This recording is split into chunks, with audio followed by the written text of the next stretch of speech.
Before we get started, you should know that there's several different ways you can work with me as your coach, as your guide, as your mentor. So if you vibe with me and you resonate with my perspective on business, on spirituality, on motherhood, and the intersection of all of these categories of life, there are various ways that we can work together. There's a link in the show notes that will take you to a list of all of my current offerings. And if you have any questions or you're not sure what's right for you, reach out to me. I can't wait to hear from you. So I taught my youngest how to ride a bike without training wheels recently, and I shared a little clip of it to social media. And I had so many people in my DMs and in my messenger asking me how I teach my kids how to ride their bikes. Note, she's 5, so it's reasonable. I taught my other child when she was 6, and my other child learned from my husband when he was 6. She's a little young, which is not surprising considering she walked at 9 months old. Yes, really, it's a third child thing, I think. And I was shocked that so many people want to know how to teach your kid how to ride a bike without training wheels. I'm going to tell you the key to teaching a child how to ride a bike. And it's a lot like how I teach my clients how to approach these big mountain projects, these things that feel like will be impossible to climb. Writing a book, launching a podcast, creating a digital course, any of these large expressions of yourself through some kind of container. The key to doing this, and this is what I teach my clients all the time, the key to doing this is digestible pieces and small, quick wins. Nobody sits down at a computer, at a laptop and says, I think I'm going to write a book today, and writes out a whole book. Actually, that might happen for people who channel pieces. But for most of us, when we decide that we're ready to write a book, we might break it down and say, today I'm going to work on the outline. Today I'm going to work on chapter 1. Today I'm going to work on the foreword. It's unlikely that your average author sat down to write a book and wrote the whole thing in completion in one moment. Same thing goes for a digital course.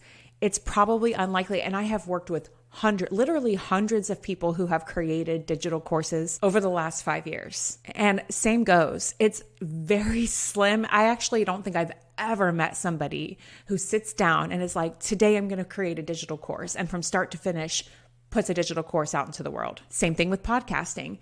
Even though I have podcasting intensives where we can work for 3 hours and launch your show, there tends to be some work involved before we sit down and put the pieces together to get it out into the world, right? I send you a checklist of things that you need to have ready before we sit down at your podcasting intensive to launch your show or your digital course or whatever it is that we're working on together. Point being, we are breaking a large task down into smaller pieces to help us move forward. We are experiencing quick wins along the way, and that gives us that excitement boost of energy to continue to build the momentum. Now let's go back to the conversation about how to teach your kid how to ride a bike without training wheels. Now this is my method. You may come up with your own method, to each their own. What works for us is I take a piece of sidewalk chalk. So far I've used blue, but I'd imagine you can use any color. I take the blue sidewalk chalk. I have my kid on the bike without the training wheels. I draw a line on the pavement maybe 6 inches away from where they're standing on the bike. They are standing on the bike. They don't have their feet on the pedals. There's no pressure for them to put their foot on the pedal and start pedaling. I put the line about 6 inches forward. And the only thing I ask them to do is get to the line. They don't have to ride. They don't have to pedal. They don't have to balance. They don't have to do anything but get to the line. And what I've seen is they usually just kind of wobble and move forward, walking the bike forward. And then we celebrate. I make a big deal out of it. Oh my God, look at that. You just made it. You made it all this way to the first line. That's awesome. And they get so excited and their chest puffs out and they stand a little taller and they're very proud of themselves. And they're like, yeah, hell yeah, I can do that again. So I draw another line. This time, I don't know, maybe 8 inches. So it's a little bit further than 6 inches out. I'm like, let's make it to one more line. See if you can do one more line. Again, they do the same thing. They kind of walk the bike forward and they make it to the next line. Again, we celebrate. They puff up. They stand up a little taller. They're excited. They're like, go a little further. Go a little further, mommy. Go a little further. And so we continue this game of me going a little bit further each time, i.e. our quick wins. And we celebrate each one of those quick wins. Commercial break. HoneyBook. I've got to tell you about HoneyBook. So I know what you might be thinking. Just because I have an online business and a podcast and I do a lot of this myself, that I must be super tech savvy. I'm not. I'm an elder millennial, self-taught on all things technology. And one of the things that I found incredibly difficult in terms of technology is one of the big CRM systems when I first got into this business. CRM is client relationship management, by the way, meaning you can send contracts, get virtual signatures, you can send invoices, and lots of other things. The big one that rhymes with Tupsado, but starts with a D, I just could not get past the level of difficulty and complexity. So when somebody introduced HoneyBook to me, they had me at the option of doula when you're entering your information and you enter the kind of services that you provide. So for several years now, I've been using HoneyBook as my client relationship management system where I send contracts, send invoices, and manage those one-on-one private client relationships. My affiliate link is in the show notes. I would love it if you'd give it a trial run and see if you like it. And if you do, let me know. If you have any questions, as always, reach out. I put zero pressure on riding the bike without training wheels, because what I don't necessarily tell them, but I know, is if they do this enough and they start moving forward further and further and further to the blue lines, they're going to learn how to ride a bike. It is inevitable. And we call that surrendering to the outcome. The thing that I've noticed about some adults who are trying to teach a kid how to ride a bike is they are so committed to getting this done like right now, and they have to learn right now or they'll never learn. And that's just not true. They're going to learn how to ride a bike. Does it matter if they learn today? For me, sometimes this process might take 2 or 3 days. There have been days where we only do a couple of lines and then my kid stops in the middle of the road with the bike and is dancing and singing, I don't know, a Taylor Swift song in the middle of the street. And I'm like, okay, we're done for the day. And we release and we're done for the day. And we get up and we walk away and we allow it to be fun. Every time we get back on the bike and we do the lines and we keep moving out, we're just out there to have a good time. And eventually they want to learn how to pedal.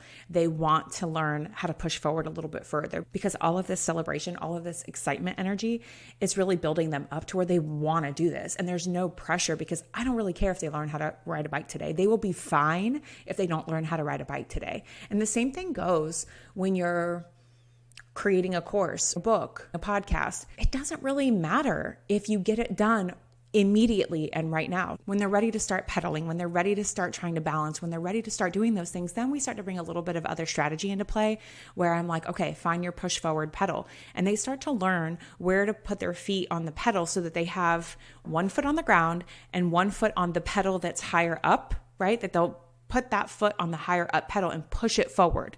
And they keep just pushing forward. That's the next piece. Find the push forward pedal and keep putting your foot on that and push forward. It can be a little tricky for them to put all the pieces together and coordinate pushing the pedal forward while lifting the other foot fast enough and starting to pedal to balance all at the same time. So I just focus on pushing the pedal forward. That's it. Every time they stop or pause, my only goal for them at that point is to find their next push forward point.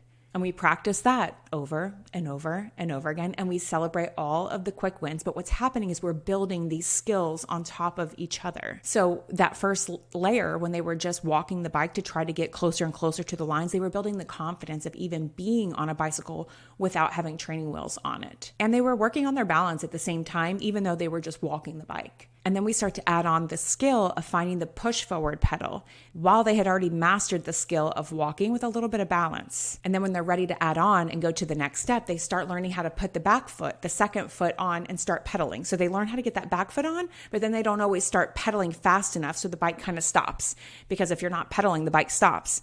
So we practice that piece. This combination of breaking this big mountain project down into smaller pieces, quick wins, celebrations, and compounding your skill set, it works like magic. And that whole compounding your skill set thing, when you look at podcasting, for example, when you first launch a podcast, you may not have social media clips. You may not have a page on your website dedicated to your podcast that looks like a blog. You may not have commercials. You may not have all of these things that eventually you might have. At first, your skill set may be 1, 2, 3. Eventually, when those things get really easy, you start adding on and compounding your skill set. And that works in probably every area of life. Share this with a friend who is trying to teach their child how to ride a bike without training wheels, or with a friend who has these huge aspirations for their life, like writing a book or starting a podcast, and may get overwhelmed by all of the things that come with these big mountain projects. And please, for the love of God, can you tell me how this helps you? Can you share with me? Post to social media, write me, send me a DM.